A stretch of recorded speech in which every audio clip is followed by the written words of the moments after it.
ഇത് പി അൻവർ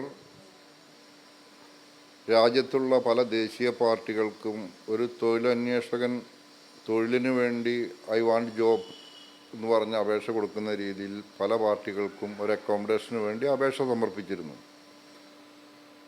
തമിഴ്നാട്ടിൽ DMK-യിൽ അപേക്ഷ കൊടുത്തു. ആ പാർട്ടി ഓഫീസിൽ ചെന്നപ്പോൾ അവർ ആരാർപ്പണം നടത്തി ലഡു കൊടുത്ത് സന്തോഷപൂർവ്വം സ്വീകരിച്ചു വിട്ടു. പക്ഷെ പാർട്ടിയിൽ അവരെടുത്തില്ല. അതേ അവസ്ഥ തന്നെയാണ് തൃണമൂൽ കോൺഗ്രസ്സിലും അൻവറിന് നേരിട്ടിട്ടുള്ളത്. അതായത് അൻവർ തൃണമൂൽ കോൺഗ്രസിൻ്റെ തൃണമൂൽ ഭവൻ എന്ന് പറയുന്ന കൽക്കത്ത ആസ്ഥാനത്ത് ചെന്നു.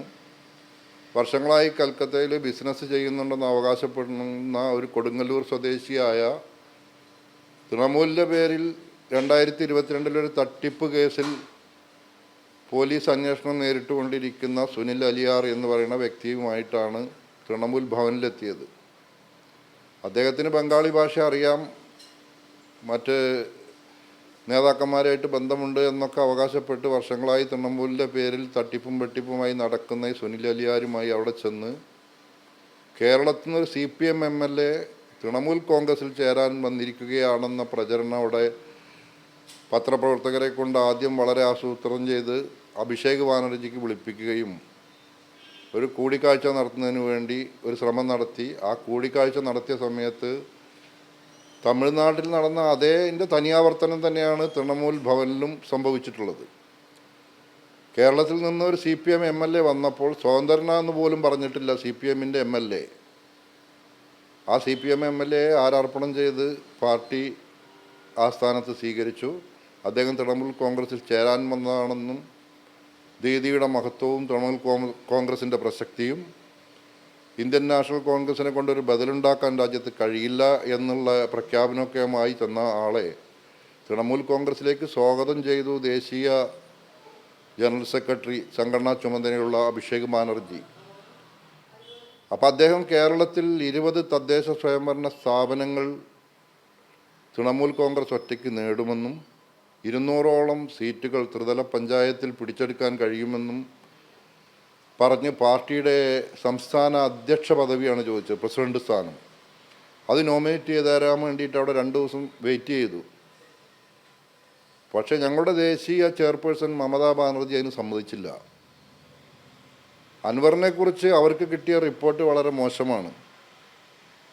അവർക്ക് ഇൻ്റലിജൻസ് മുഖേന കിട്ടിയ റിപ്പോർട്ട് മോശമായതിൻ്റെ പേരിൽ 2 ദിവസം അവിടെ നിന്നിട്ട് പോലും മമതാ ബാനർജി ഒരു ഫോട്ടോയ്ക്ക് പോലും അൻവറിനെ പോസ് ചെയ്യാൻ സമ്മതിച്ചില്ല, കൂടിക്കാഴ്ചയ്ക്ക് തയ്യാറായില്ല.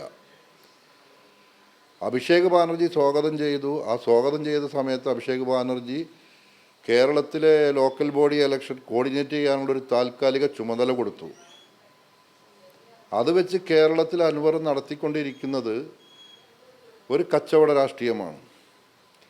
കുറേ ആളുകൾ രാഷ്ട്രീയ അതിപ്രസരവും അതോടൊപ്പം തന്നെ സമ്പത്ത് എന്ത് ചെയ്യണമെന്നറിയാതെ ഈ മോഹവലയത്തിൽപ്പെട്ട് രാജ്യസഭാ സീറ്റ് കിട്ടുമെന്നും അൻവർ ദേശീയ തലത്തിൽ അറിയപ്പെടുന്ന നേതാവായി മാറുകയാണെന്നും 3-4 സംസ്ഥാനങ്ങളുടെ ചുമതല അദ്ദേഹത്തിന് കിട്ടിയെന്നും ഒരു ചാനലിനെ കൊണ്ട് പ്രചരിപ്പിച്ച ചില വാർത്തകൾ മാത്രം പിൻപറ്റി കേരളത്തിൽ മുഴുവൻ ഓടി നടന്ന അൻവർ തൃണമൂൽ കോൺഗ്രസിൻ്റെ ബാനർ ഉപയോഗിക്കുകയാണ്.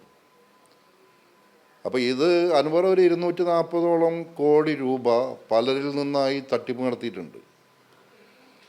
ഈ തട്ടിക്കപ്പെട്ട് ഇരയായവർ അൻവറിനെതിരെ ഒരു വിലാപ വേദി തന്നെ സംഘടിപ്പിക്കാൻ ഉപതെരഞ്ഞെടുപ്പിന് മുമ്പ് തയ്യാറാണ്. തൃണമൂൽ കോൺഗ്രസിൻ്റെ ബാനറിൽ ദേശീയ നേതാക്കൾ വരുന്ന വേദിയിൽ അവരത് തുറന്ന് പറയാനും തയ്യാറാണ്. അത് നിലമ്പൂർ ഉപതെരഞ്ഞെടുപ്പിൻ്റെ മുമ്പ് തന്നെ വേദി എവിടെയാവണമെന്നതിനെക്കുറിച്ച് ചർച്ച നടന്നുകൊണ്ടിരിക്കുക. അൻവറിനെതിരെ തൃണമൂൽ കോൺഗ്രസ് പരസ്യമായിട്ട് അൻവറിൻ്റെ തറവാട്ട് സ്വത്തല്ല തൃണമൂൽ കോൺഗ്രസ് എന്ന് പറഞ്ഞ് സംസ്ഥാന കമ്മിറ്റി ഒരു വാർത്താക്കുറിപ്പ് ഇറക്കിയ ഘട്ടം മുതൽ ഞങ്ങൾക്ക് നിരവധി കോളുകളാണ് വന്നുകൊണ്ടിരിക്കുന്നത് അൻവറിൻ്റെ തട്ടിപ്പിനിരയായവർ. അപ്പോൾ അവർക്ക് പറയാനുള്ളത് കാര്യങ്ങൾ ഞങ്ങൾ കൃത്യമായി ദേശീയ നേതൃത്വത്തിൻ്റെ ശ്രദ്ധയിൽപ്പെടുത്തി കഴിഞ്ഞു. ഇനി ദേശീയ നേതൃത്വം അത് ഉചിതമായ തീരുമാനം എടുക്കേണ്ട സമയത്ത് കൃത്യമായി എടുക്കും. അൻവറിൻ്റെ പ്രവർത്തനങ്ങളിൽ കടിഞ്ഞാണിടും, ഒരു സംശയവും വേണ്ട. തൃണമൂൽ കോൺഗ്രസ് UDF-ന് പിന്തുണ പ്രഖ്യാപിച്ചിട്ടില്ല. നിലമ്പൂരിൽ രാഷ്ട്രീയ തീരുമാനം ഉപതെരഞ്ഞെടുപ്പിൽ എന്ത് വേണമെന്ന് ദേശീയ നേതൃത്വവുമായി ഞങ്ങൾ അടുത്ത ആഴ്ച ചർച്ച ചെയ്യും. അവിടുന്ന് തീരുമാനം പ്രഖ്യാപിക്കും. PV അൻവറിൻ്റെ കുടുംബകാര്യങ്ങൾ പറയും പോലെ ഞാൻ മത്സരിക്കുന്നില്ലെന്ന് അൻവറിന് പറയാം, അത് അൻവറിൻ്റെ വ്യക്തി സ്വാതന്ത്ര്യം. പക്ഷേ തൃണമൂൽ കോൺഗ്രസ് മത്സരിക്കുന്നില്ല എന്ന് പറയാൻ അൻവറിനെ ആരും ഇതിൽ ചുമതലപ്പെടുത്തിയിട്ടില്ല. ഈ പാർട്ടിയിൽ ഒന്നുമല്ല അൻവർ. അൻവറിന് കള്ളക്കടത്തും തട്ടിപ്പും നടത്താൻ വേണ്ടി തൃണമൂൽ കോൺഗ്രസിനെ ഒരു മറയാക്കാൻ ഞങ്ങൾ അനുവദിക്കില്ല. അൻവർ ആരൊക്കെ രാഷ്ട്രീയ അഭയം കൊടുത്തോ അവരൊക്കെ തന്തയ്ക്ക് വിളിച്ച് പോകുന്ന കാഴ്ചയാണ് നമ്മൾ ഇതുവരെ കണ്ടിട്ടുള്ളത്. ഞങ്ങളുടെ പ്രിയങ്കരിയായ നേതാവിനെ തള്ളിപ്പറഞ്ഞുകൊണ്ട് നാളെ NCP എന്നൊരു ക്ഷണം വന്നാൽ UDFിലേക്ക് തൃണമൂൽ വേണ്ട, നിങ്ങൾ NCP ഇതിലേക്ക് വരാൻ തയ്യാറായി നിൽക്കുന്നു, NCP മുഖേന എങ്ങോട്ട് ചാടൂ, അല്ലെങ്കിൽ CMP ചേരൂ എന്ന് കോൺഗ്രസ്സുകാർ പറയാം, അല്ലെങ്കിൽ കോൺഗ്രസ്സിലേക്ക് വരൂ എന്ന് പറഞ്ഞാൽ ഇടത്താവളമായിട്ട് ചേക്കേറാൻ ഒരു ചില്ല താൽക്കാലികമായി തൃണമൂൽ കോൺഗ്രസിനെ കാണാൻ ഞങ്ങൾ അനുവദിക്കില്ല. ഇതിൻ്റെ പേരിലുള്ള കച്ചവടം ഞങ്ങൾ ഒരു കാരണവശാലും അൻവറിനെ അനുവദിക്കില്ല. അത് തന്നെയാണ് ദേശീയ നേതൃത്വത്തിൻ്റെ ശ്രദ്ധയിൽപ്പെടുത്തിയത്.